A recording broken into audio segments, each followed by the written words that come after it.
Alors Bruno, est-ce qu'on peut commencer sur l'avenir du métro boulot dodo? Est-ce que c'est fini? D'abord, avant d'embrayer sur cette question, je voudrais remercier Ariella d'avoir pointé ce sujet. Discutant un petit peu avant, je disais que d'une certaine manière, on est dans l'association de ces deux sujets, la ville et le travail, dans une espèce d'angle mort. Les deux sujets ne dialoguent pas, ou dialoguent très très peu. Et je pense que c'est dommage. Et je pense que c'est une bonne idée de remettre sur la scène ce qui se passe entre les deux. Alors, quelques éléments de contexte avant de véritablement rentrer dans le cœur du sujet. Ariella l'a rappelé, il y a un élément qui est extrêmement, en tout cas qui nous a servi, nous, de point de départ, c'est la question des mobilités. Nous vivons depuis la massification de l'automobile, c'est-à-dire, disons, 60 ans ou 70 ans, avec des congestions le matin et le soir, éventuellement des congestions à l'occasion de vacances. Donc, d'une certaine manière, c'est la structuration très fordiste du travail qui définit ces congestions, et on s'en accommode. Et c'est cette question-là qui, au départ, nous a intéressés, puisque notre cabinet a fait des problématiques de mobilité une spécialisation. Donc voilà un premier lien qui existe entre la ville et le travail. Le deuxième, Ariella l'a pointé aussi, il a été évoqué lors du colloque qui s'est passé, du précédent colloque sur la Smart City, où en effet, Jean-Luc Charles, quand il a évoqué donc les problématiques d'aménagement de l'île de Nantes, qui sur une friche fait rencontrer toute une série d'acteurs et de nouveaux acteurs, évoquait la question du travail comme un élément structurant de la ville. Donc, on voit là qu'il y a là un deuxième lien. Puis un troisième lien qui a également été évoqué. Alors, le qualificatif d'Ariella pour ma tribune est un petit peu abusif. Je n'ai pas été incendiaire, j'étais moqueur. Mais il n'empêche que réinventer Paris est un exercice symptomatique parce qu'on y a vu des choses qu'on n'avait pas l'habitude de voir. On a vu la remise en cause d'une politique de fonctionnalité avec des mélanges de genres auxquels on n'avait pas l'habitude d'assister. Et quasiment tous les projets remis incluent le travail d'une manière ou d'une autre. Donc, même si ce n'était pas la finalité du lot. Donc, et puis deux autres éléments de contexte sur le travail là lui-même. Ce travail, il est évidemment un élément de la rationalisation managériale de la ville. L'urbanisme fonctionnel en a fait un de ses credos, de cette organisation et de cette spécialisation et de cette spatialisation du travail. Donc, est-ce que ça s'est remis en cause ou pas remis en cause? Et ça devrait l'être face à une capacité du numérique à délocaliser, à désynchroniser le travail. Et puis, dernier point qui a été également évoqué, on voit bien que le travail est sous l'œil de l'actualité avec la loi El Khomri, et on voit bien tout ce que ça dégage de débats, de polémiques, et donc on est sur un terrain extrêmement difficile. Le travail change, en effet. Bon, en effet, et voyons maintenant un petit peu qu'est-ce que ça entraîne comme tension sur la ville. Et donc, est-ce que quand même, restons un tout petit peu sur le travail. Ce travail devient plus flexible. Est-ce que ça veut dire qu'il devient plus précaire? Est-ce que c'est la fin des CDI? En même temps, il y a beaucoup d'inventivité. On a beaucoup parlé avec Picon des startups. D'ailleurs, il disait qu'il en avait un peu assez du règne des startups, qui représentent quand même une petite chose par rapport au monde du travail.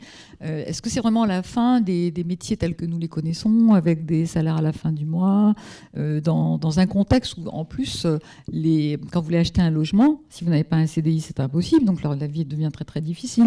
Et en plus, dans un pays en France où le capital risque n'est pas tellement flexible, je veux dire, en Grande-Bretagne, ça marche assez bien.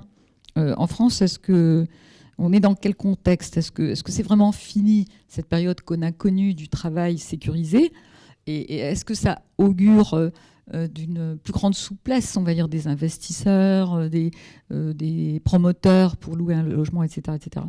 On voit bien que la nouvelle loi, elle est sous le signe de la flexibilité. C'est en tout cas l'ambition de ces promoteurs. On voit bien de toute façon, et ce n'est pas spécifique à la France, qu'on est sur à la fois une organisation du travail qui appelle beaucoup de flexibilité. On est sur des emplois qui deviennent de plus en plus précaires. Et donc, le travail devient quelque chose d'un petit peu volatile. Oui, il y a des transformations et des résistances. Il y a ces deux chiffres assez impressionnants parce qu'ils sont à peu près identiques. On est aux environs de 83-85% d'emplois qui sont encore en CDI. Donc on est dans une grande masse majoritaire d'emplois traditionnels stables. Et en même temps, 85% des nouveaux emplois, eux, sont en CDD ou en intérim. Donc, va-t-il y avoir une bascule ? On voit bien que, quelque part, la loi El Khomri cherche à trouver le nouveau curseur ou placer le nouveau curseur dans cette stabilité, volatilité du travail. Derrière ça, les start-up, ce n'est pas simplement les start-up, c'est toute une population qui rentre dans l'indépendantisation du travail, qu'on les appelle auto-entrepreneurs. Il y en a plus de 1 million quand même en France. Qu'on les appelle intrapreneurs, ce sont les mêmes, mais qui sont à l'intérieur de l'entreprise, donc avec un petit peu moins de risques, mais qui en prennent quand même. Donc cette part des indépendants, elle reste encore relativement contingentée. Les chiffres se battent entre 10 et 15% en France. Ils sont à 1/3 de la population aux États-Unis. C'est le sens de l'histoire, celui d'une transformation où on devient, d'une certaine manière, le maître de ces organisations du travail, mais dans un contexte extrêmement difficile et précaire. Donc, c'est à ça que les aménagements d'espace, mais que la ville aussi doit répondre. C'est à cette transformation. Du côté des start-up, je pense qu'en effet, le phénomène n'est pas massif. Sauf qu'il est là, il est extrêmement prégnant, et on voit que les villes s'y intéressent beaucoup. On voit que sur Paris, les initiatives ont commencé il y a une dizaine d'années autour de Silicon Sentier, qui est devenu La Cantine, puis devenu Numa, maintenant qui essaime dans un certain nombre de villes. Il y a le Cargo au nord de Paris qui vient d'être livré, qui va héberger à la fois des travailleurs nomades, mais aussi des start-up. Il y a le projet de la Halle Fraissinet, qui lui va être beaucoup plus multifonctionnel. Donc on voit que le phénomène est très largement pris en considération par les villes et qu'elles en font même un atout, puisque la mairie de Paris, Jean-Louis Missica, Anne Hidalgo, se base beaucoup là-dessus pour la promotion de la ville. Et quand Jean-Louis Missica, dans la conférence que tu as animée d'ailleurs autour de Réinventer Paris, rappelait qu'il voulait faire de Paris la capitale de l'innovation. Donc il y a aussi cette notion qui est présente derrière ces enjeux de la transformation du travail. J'ai une question sur la précarité. Est-ce que ça n'accroît pas la précarité des travailleurs, ce mode de travail ? Il est clair que le mode de fonctionnement fordiste qu'on a eu, qui était sinon de l'emploi à vie, on était dans une logique de pérennité, nous renvoie clairement sur une problématique de précarité. Ce qu'il y a d'intéressant, c'est qu'on voit qu'une partie de ces nouveaux travailleurs indépendants, start-upers, l'assument totalement et le revendiquent même. Donc ils font de la précarité une valeur, pour reprendre une formulation que Jacques Attali avait sortie il y a une dizaine d'années. Il est évident que c'est loin d'être massif, mais que la précarité, elle fait partie désormais du mode de fonctionnement de la société du travail. Donc le travailleur travaille différemment, parce qu'il travaille dans des cafés, il travaille dans des lieux de coworking, il travaille un peu chez lui. Il ne peut pas travailler complètement chez lui, non ? Alors, et le travailleur, c'est pas seulement, si j'ai bien compris, c'est pas seulement la start-up, mais c'est aussi des gens qui sont employés chez IBM, dans des grandes agences, qui ne travaillent pas toujours au siège.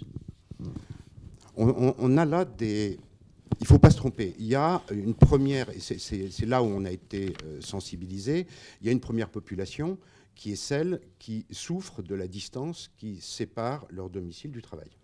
Rappelons quand même qu'il y a tous les jours 500 000 personnes de la seconde couronne qui se déplacent et qui passent en moyenne 2h30 de temps de transport.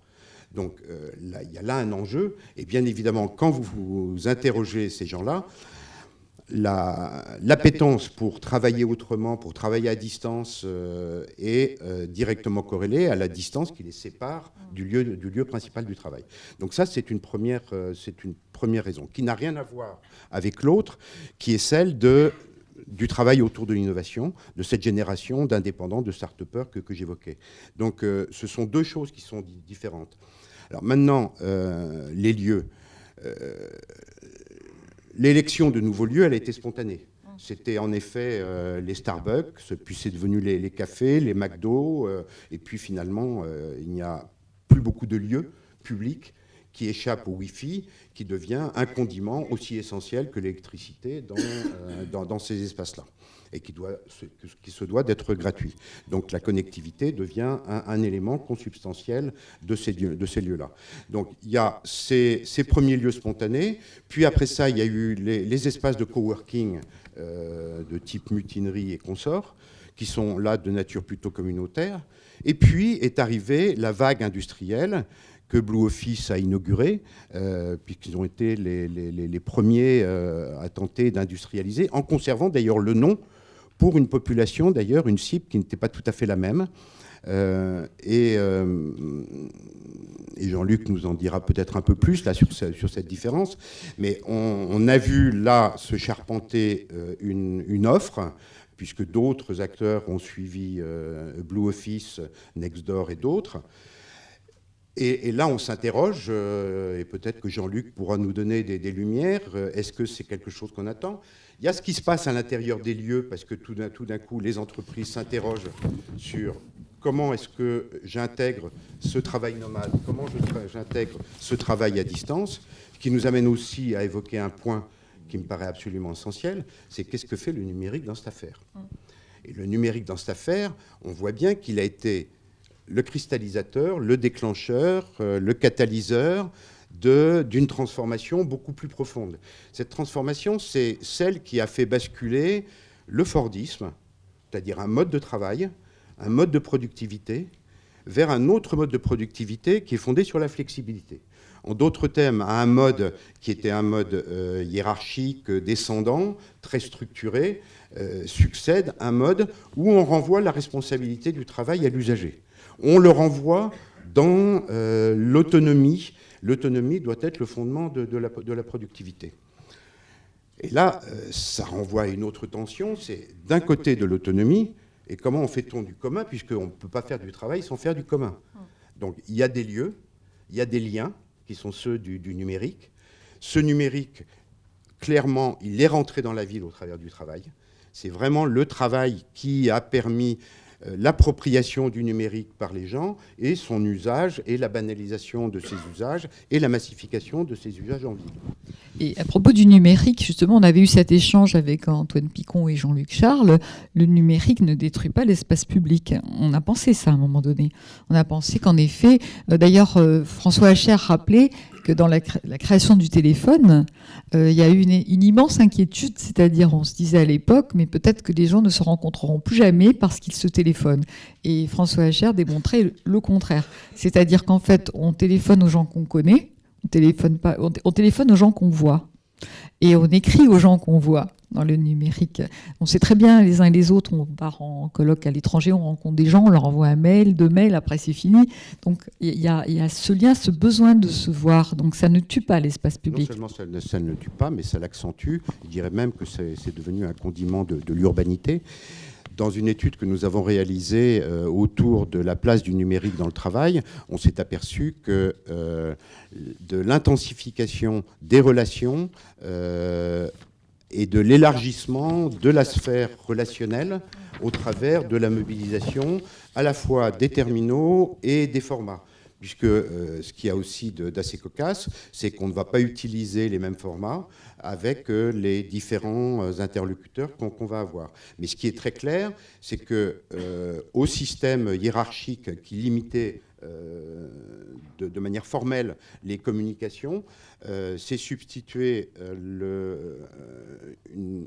un spectre de relationnel extrêmement riche, qui s'ouvre d'ailleurs vers quelque chose qui n'existait pas auparavant, qui sont donc les pairs à pairs, les réseaux sociaux. Et ces réseaux sociaux deviennent un élément à la fois qui interpénètre entre la ville et le travail. Et alors, comment on travaille seul et ensemble, puisqu'on a besoin d'être ensemble, et dans l'ouvrage donc sans domicile fixe, travailler sans domicile fixe, il est clairement démontré que travailler chez soi à 100% est une chose impossible, ça rend les gens malades. Donc, ils ont besoin d'être ensemble, et cette invention du coworking sans doute répond à ce travail à la fois isolé et être ensemble, et comment ça peut aider à fabriquer des lieux de sociabilité, des lieux publics. Il y a eu cette idée qui paraissait de bon sens à la fin des années 80, au début des années 90, qui a été propulsée par la DATAR, du télétravail. Il y a des outils et est-ce qu'on ne va pas utiliser ces outils pour en fait permettre aux gens de travailler au moins une partie du temps de chez eux. Et on sait le fiasco que ça a été. Donc en même temps, on travaille tous de chez soi, ne serait-ce que lorsqu'on est sollicité ou lorsqu'on est amené à mobiliser son téléphone ou sa boîte email. Donc moi j'ai plutôt envie de parler d'une archipélisation du travail. On est sur un archipel dont le domicile fait partie, mais dont font partie les cafés qu'on a évoqués tout à l'heure, les espaces de coworking, bien évidemment le bureau, mais un bureau qui perd sa stabilité puisqu'on est de plus en plus en flex-office, donc on va être dans un bureau un jour donné, puis à un autre bureau à un autre moment. Aux Pays-Bas, ils ont divisé par 2 la surface des bureaux par personne. Oui. Du coup, maintenant, à Amsterdam, on transforme les bureaux en logements. On en est là, en effet, et on voit bien qu'il y a un enjeu d'intensification des espaces. C'est quelque chose qui apparaissait de façon extrêmement claire dans Réinventer Paris, où on est dans la recherche d'une optimisation, d'une intensification des espaces, et le flex-office en fait partie, et la capacité de jouer des temporalités, c'est-à-dire d'affecter un espace donné à une activité de travail et à une autre activité de travail à un autre moment donné, voire à une activité de non-travail, c'est quelque chose qui est devenu assez commun et qui est en tout cas très présent dans les projets qui ont été présentés lors de Réinventer Paris. Alors, il n'y a pas que les petites entreprises, les initiatives bottom-up qui ont créé ces coworking, mais aussi les grandes entreprises. En particulier, tu cites WeCities. Bon, peut-être ce serait intéressant de raconter cette histoire. WeCities, c'est assez intéressant. La start-up est née en 2010 pour créer WeWork. WeWork est aujourd'hui le leader mondial du coworking. A été valorisé, je crois, à 11 milliards d'euros à la bourse des startups, et donc en l'espace quand même de 5 ans. Et ils sont en train de débarquer en Europe, d'ailleurs. Et là où ils sont absolument étonnants, c'est qu'ils poussent l'exercice très loin pour mettre en place un concept qui s'appelle WeLive. Alors, WeLive, c'est on va pas totalement déconnecter le travail de la vie quotidienne. On va même suffisamment les rapprocher pour que tout ça soit très fonctionnel, très léger et très facile, et qu'on passe très facilement d'une sphère à une autre. Donc on a vécu un univers fordiste qui était un univers extrêmement cloisonné, où on séparait très clairement la sphère du travail des sphères domestiques, familiales, des sphères de sociabilité. Et là, on mélange tout. Donc je suis extrêmement curieux et perplexe de voir quelle va être la suite de l'histoire de ces entrepreneurs manifestement très offensifs. Ils sont sur une logique qui est totalement servicielle, ce qui fait que si vous rapportez ça au coût de l'immobilier et du foncier, on atteint des chiffres qui sont absolument incroyables, donc d'où la valorisation extrêmement conséquente. Est-ce que... incroyable en haut, en bas. Cher, extrêmement cher. On est sur des valeurs qui sont extrêmement chères et qui valorisent le coût du mètre carré. C'est du skyrocket.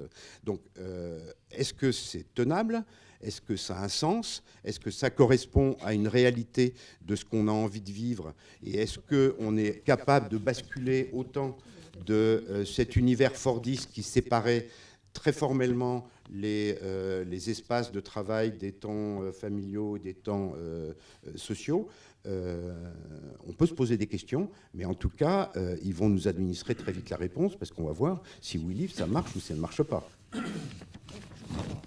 Il y a une sanction. Il y a la sanction économique, et de toute façon, c'est une chose qu'on verra clairement avec Jean-Luc Poitvin, qui, malgré son inventivité, est obligé de rendre des comptes à sa société et d'être relativement rentable. Enfin, il vous expliquera. Alors, pour poursuivre l'échange, tu évoques la tension entre l'urbanisme fonctionnel d'hier et l'architecture et l'urbanisme malléable. Donc ça devient déjà un message très important au public qui est ici. Et donc ça amène à penser des nouveaux lieux de travail, mais peut-être aussi, et ça on n'avait pas tellement évoqué, une nouvelle façon d'habiter, puisqu'on travaille chez soi, un nouvel espace public. On travaille chez soi, on travaille dans des temporalités dans lesquelles on n'a pas l'habitude de travailler. On se retrouve devant des situations assez curieuses, puisqu'on est en train de gérer le passage entre ces deux périodes. Donc à la fois, l'entreprise va demander aux salariés d'être là à 9h, et en même temps, ce ne serait pas idiot qu'ils bossent le soir et le week-end. Donc il y a une espèce de schizophrénie qu'on a encore du mal à gérer, que le travailleur, lui, n'a pas le choix que de la gérer. Donc comment la gère-t-il ? Alors il la gère en soulageant des moments de travail et en introduisant à l'intérieur de son temps de travail et de son lieu de travail des activités qui ne sont pas des activités de travail. Et on assiste à une espèce de mixité assez bizarre, assez étrange. Mais ce qui fait que, hier, je recevais la commande d'un magazine pour réfléchir sur cet affreux mot de workation, qui est le workation, c'est-à-dire travailler pendant les temps de vacances. Oui, c'est assez vilain. Donc je leur ai dit que je ne retiendrai pas cette sémantique, mais en même temps, le sujet, il est là depuis 20 ans. IBM avait une pub au milieu des années 90 avec un type sur une île. Et la bonne nouvelle, c'est que vous êtes en vacances. La mauvaise nouvelle, c'est que vous êtes au travail. Donc, c'est pas très nouveau. On a 20 ans d'expérience et on n'a toujours pas résolu le problème. On s'en accommode. Et puis les outils deviennent des outils communs. Un des outils les plus étranges qui est apparu et qu'on a totalement absorbé, c'est l'agenda partagé. Il n'existait pas il y a 10 ans. Il est devenu extrêmement commun, non seulement pour organiser des rencontres, des échanges, des réunions entre collègues, mais aussi en dehors de la sphère de l'entreprise. Mais finalement, puisque la porosité est tellement importante entre ma sphère personnelle et ma sphère professionnelle, c'est aussi sur ce même agenda que je vais signaler que j'ai un rendez-vous de golf ou de dentiste, donc pour que les autres ne me collent pas un rendez-vous à ce moment-là. C'est bizarre quand même cet outil de l'agenda partagé, et il dit beaucoup de cette porosité des sphères qu'on retrouve en effet dans les projets de Réinventer Paris, et c'est en effet là une très grande surprise. Tu ne réponds pas vraiment à la question de comment changer la ville, mais on le verra peut-être avec Jean-Luc et avec la salle. Mais dans Réinventer Paris, quels sont les projets qui sont révélateurs de cette évolution du rapport entre le travail, le logement, le loisir. Donc apparemment apparaît une multifonctionnalité qu'on cherche depuis longtemps, parfois dans le même immeuble, une imbrication des fonctions qui réduirait aussi la mobilité et qui permettrait de préparer cette proximité que l'on recherche tous, puisque le développement durable, c'est la proximité, c'est de se déplacer à pied, la ville à pied, la ville marchable dont parlent les anglo-saxons. Alors, dans Réinventer Paris, il y avait des pistes intéressantes qui peuvent paraître parfois marginales, qui peuvent paraître parfois gadgets, mais qui sont peut-être révélatrices de quelque chose de plus profond, de plus général, qui montre une direction de travail pour les villes. Il y avait Mixité Capital, qui est l'immeuble Morland. Donc c'est assez intéressant qu'ils aient choisi pour titre ce mot de mixité capitale, puisque désormais ils revendiquent dans cet espace à la fois du logement, à la fois du commerce, à la fois du travail, à la fois des espaces de coworking, à la fois des incubateurs, des pépinières. Donc la mixité, elle est là, elle est revendiquée, elle est dite jusque dans les titres. Donc, et je ne crois pas qu'il y ait un seul des projets, où il y en a très peu, qui échappe à cette tentation de la mixité. Elle est là, omniprésente. Ça ne dit pas comment les gens vont véritablement s'approprier ces lieux. Ça ce sont les paris des promoteurs et des concepteurs de ça ne dit ces pas lieux. comment les promoteurs vont le faire, parce qu'on se heurte à ça, parce que souvent les promoteurs de bureaux ne sont pas les promoteurs de logement, ils ne sont pas les promoteurs de commerce, et c'est très compliqué. Peut-être tu veux réagir ? Il n'y a pas de promoteur de choisi ou très très peu dans Réinventer Paris, donc vous inquiétez pas, ça va très bien se passer. Enfin, Jean-Louis Missica dit, enfin toute son équipe, que les lauréats se sont engagés à réaliser. Il y a des clauses très précises avec les notaires. C'est-à-dire que s'ils ne réalisent pas, il y a vraiment des sanctions. Alors, on verra. On verra parce qu'aujourd'hui, on se heurte quand même à cette très très grande difficulté d'articulation des fonctions dans le même bâtiment. Avant même que les usagers l'utilisent, il y a le mode de fabrication qui est complexe et sur lequel on reviendra. Donc, un autre sujet qui est très très important au regard de tous ces débats que nous avons eus, tu évoques la tension entre le centrifuge et le centripète.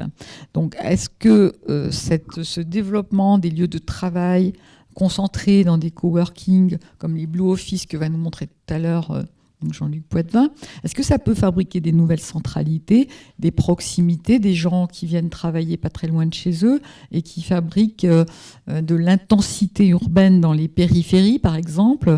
Ça va densifier les centres-villes, sans doute. Moi, j'ai une expérience sur Amsterdam, puisque je prépare un atelier projet urbain à Amsterdam les 19 et 20 mai, sur cette question de la relation entre le travail et l'identité. Apparemment se développe beaucoup de coworking dans le centre, les gens travaillent, la ville est très très attractive et ils ont du mal à développer la ville nouvelle parce que justement dans la ville nouvelle les lieux d'identité sont moins forts et apparemment les lieux de coworking se mettent dans des espaces identitaires, ce qui pose un défi quand même à la périphérie parce que ces activités ne se mettent pas n'importe où. Donc est-ce qu'on peut dérouler une sorte d'utopie sur comment se fabriquera la métropole, le territoire à grande échelle, avec ce travail qui évolue ?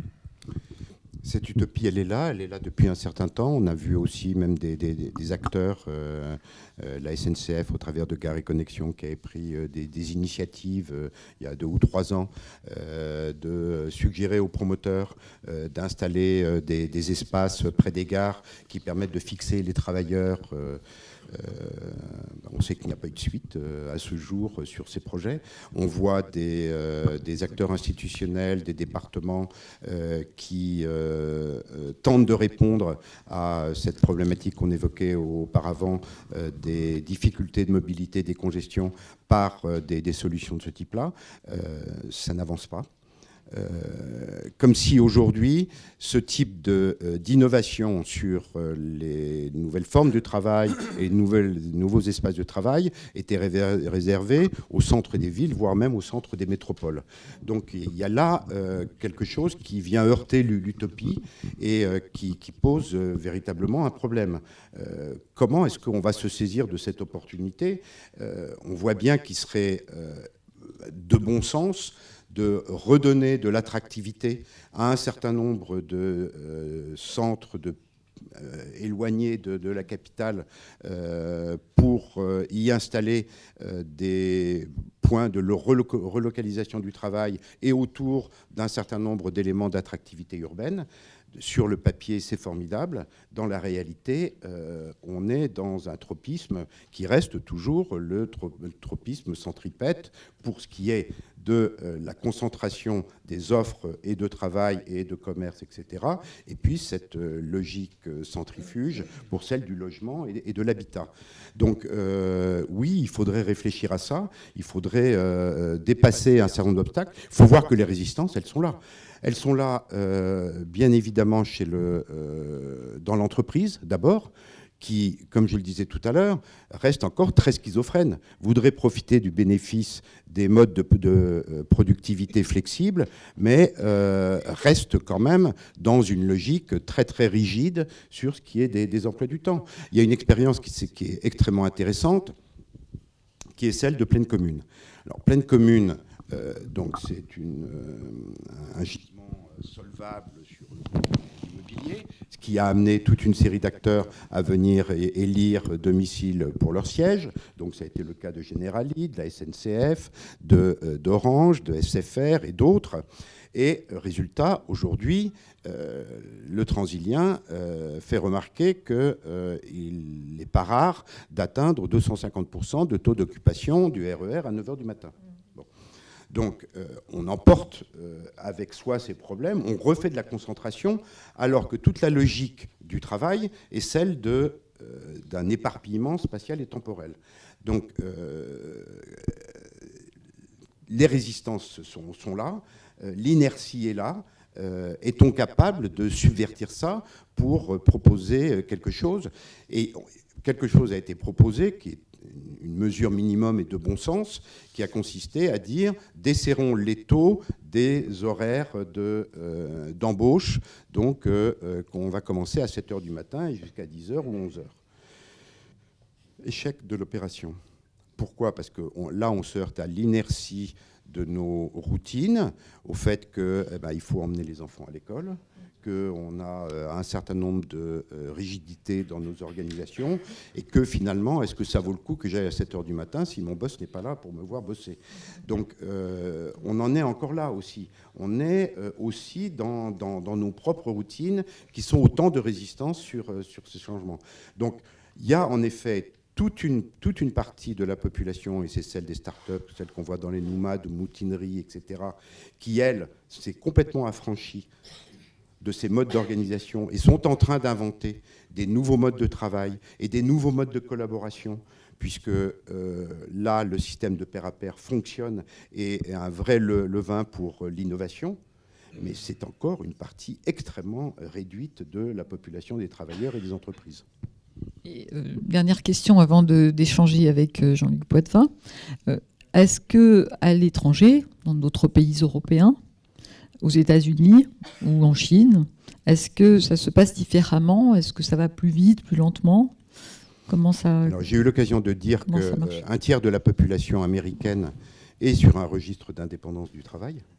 Et cette part de la population, elle ne cesse de croître et croît très très vite. Donc, on a dit tout à l'heure aussi que le champion mondial du coworking, WeWork, c'est quand même bien aux États-Unis qui se développe de façon la plus importante, mais pour l'instant, bien évidemment, que dans les grandes capitales des États, à New York, à San Francisco, etc. Donc, on assiste là à un démembrement du travail qui est très largement à l'œuvre, et c'est sans doute le pays où ça se passe le plus rapidement. Dans les autres pays, je dirais que... alors, tu as évoqué la Hollande. La Hollande, elle, a une pression sur sa mobilité qui est d'une coercivité absolument extraordinaire, puisqu'ils ont une telle densité démographique dans ce pays que très vite les problèmes sont apparus, très vite des solutions ont dû être trouvées, et à un moment, les entreprises ont interpellé la puissance publique en disant on est sur une perte de productivité épouvantable, les gens ne peuvent plus utiliser leur voiture et les transports en commun n'y suffisent plus. Et donc Amsterdam a créé dans sa périphérie une galaxie de plus d'une centaine de Smart Work Centers. Alors, le Smart Work Center, c'est une utilities, c'est un lieu où on va pouvoir travailler. Ils l'ont subventionné de façon extrêmement intelligente en garantissant à ces espaces un nombre minimal de travailleurs de la municipalité ou de travailleurs de ministère, enfin travailleurs procédant du public, qui est une forme de subvention, mais intelligente. Et puis, et le dispositif a marché. Il revendique une baisse de la mobilité de 4 à 5%, ce qui est suffisant pour réduire les congestions de 20 à 25%. Donc là, on est sur une solution. Sur une solution qui, je ne sache pas qu'elle répond à ta précédente question sur est-ce que ça fait une attractivité urbaine ? Est-ce qu'autour de ça se crée autre chose ? Il n'empêche qu'on a répondu à la question prioritaire, qui est celle de soulager les déplacements des travailleurs. Donc d'autres pays s'y essayent avec des contraintes plus ou moins fortes. Là encore, c'est la contrainte qui va forcer l'innovation. Il est clair que si on est dans un tel champ de contraintes à Paris, c'est aussi parce que la 86 est l'axe le plus saturé de toute l'Europe. Merci beaucoup.